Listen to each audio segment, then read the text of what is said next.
It's actually wild being in this dugout. Some of the best memories of my baseball career happened here. Won the first ever America East Championship for baseball in 2018. Yeah, 2018. Basically, I got on the Bananas not from a tryout, not from anything other than a TikTok video. So I posted a video basically saying that I thought it was a cool team, and at that point I had already had a lot of life experiences outside of Hartford. I went to Stetson for a year. I delivered groceries after playing at Stetson, and then I got a job with MLB. And I went around ranking stadiums for Major League Baseball. Then right after that, I saw the Bananas. I made one video, and the owner reached out about 10 minutes later. And I was like, message from Yellow Tux Jesse. And I was like, who is Yellow Tux Jesse, and why is he messaging me about this TikTok? And he was like, what's up, Jackson? I'm the owner of the team. Would love to collab somehow. I was gonna go to Banana Land and make like a couple videos, TikTok videos, and then leave. That was how it was gonna start. And then what happened after is I called him 2 weeks later, and I was like, Jesse, I don't know if you know this, but I also played college baseball. I played in the Cape Cod League. Told him all this stuff about baseball, and he was like, okay. Because I knew there was something else out there for me. I didn't know what it was. I didn't even know what the Bananas were. I just knew I couldn't get a job that locked me down for any sort of period of time. So then another 2 weeks go by, and he goes, do you want to play third base for us?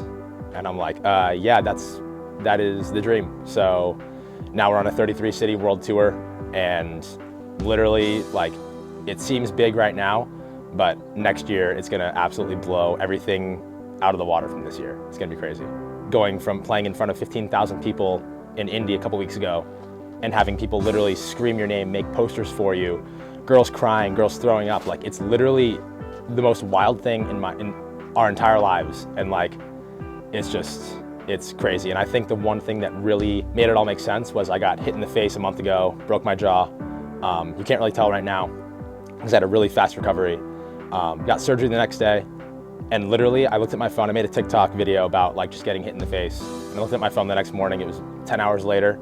It had 7 million views. It had 5,000 comments. I got 10,000 messages on Instagram. Like, that's when I realized, okay, maybe this is a little bit bigger than I thought at the beginning.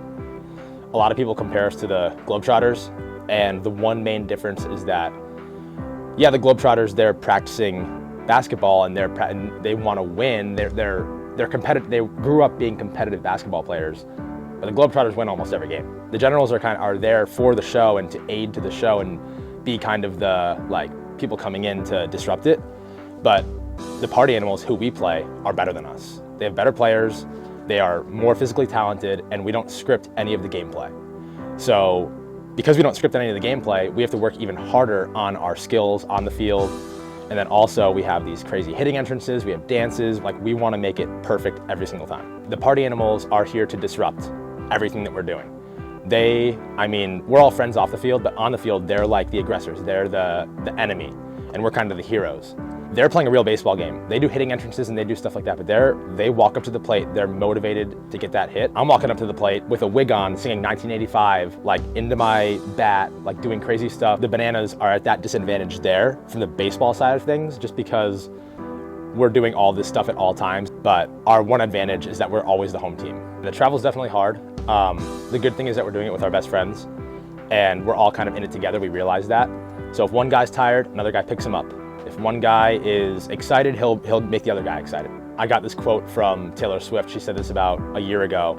And I'm a huge Taylor Swift fan just because of what she does and how it kind of correlates to what we're doing a little bit. She's on her Eras tour, we're on a tour, and both tickets are equally as hard to get. So we kind of like relate to each other as a team and as her. And she said, I'm always tired, but I'm never tired of it. And so that's like the one thing that I've taken with me is like, yeah, that's right. Like I'm always tired mentally and physically, but somehow when those lights turn on and we see the fans in the stands, like we are literally a brand new person. And it's because these people have waited years. They've been on the wait. We have an 800,000 person wait list right now for people to get tickets. And it's probably almost at 900,000 now. And so we know that these people are traveling from across the country, from other countries to come watch this thing because they've seen it on social media. So it's like, if we're tired, we're just going from state to state. They're going from literally another country to here, or from California to the East Coast. So we just kind of realized that. It's crazy. I mean, the fact that we are able to come back here and be home, me and Vinny DeRubius, who had a great night tonight. He was getting some really, really good hits off the bat. And yeah, it's just really cool to be back and have my family here, my friends, my coaches, just so cool. Thank you. Yeah, you got it. Yeah.